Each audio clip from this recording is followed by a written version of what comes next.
अगदी जलद व अचूक बातम्यांसाठी पाहत रहा महामीडिया 24 सदैव तत्पर।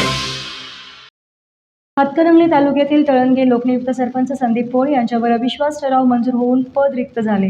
नियमाने उपसरपंचाकडे प्रभारी सरपंच पद जाते, परंतु गेल्या काही महिन्यांपासून उपसरपंच पदाचा पण वाद जिल्हाधिकारी यांच्या न्यायालयामध्ये प्रलंबित आहे।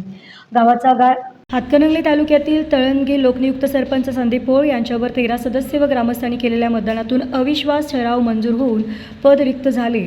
तर उपसरपंच पदाचा वाद काही महिन्यापासून चालू असून विद्यमान उपसरपंच व सदस्य यांच्यातील अंतर्गत वाद जिल्हाधिकारी यांच्याकडे काही महिने प्रलंबित आहे।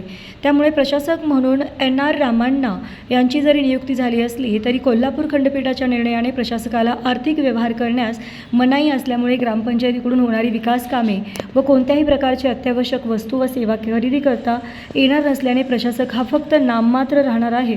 तसेच उपसरपंच पदाचा वाद 3 वर्षात मिटला नाही, पण आता उपसरपंचाला प्रभारी सरपंच पद मिळणार असल्याने हा वाद कसा मिटणार असा प्रश्न तळंगे ग्रामस्थांतून विचारला जात आहे।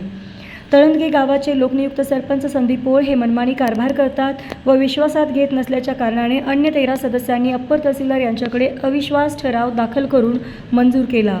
त्यानंतर सरपंच हे लोकनियुक्त असल्यामुळे जिल्हाधिकारी यांनी ग्रामस्थांतून मतदान प्रक्रिया राबवली, त्यामध्ये अविश्वास ठराव मंजूर झाला। सध्या उपसरपंच पदाचा वाद जिल्हाधिकारी न्यायालयामध्ये प्रलंबित असल्यामुळे हातकणंगले गट विकास अधिकारी शबाना मोकाशी यांनी प्रशासक म्हणून विस्तार अधिकारी NR रामांना यांची नियुक्ती केली आहे।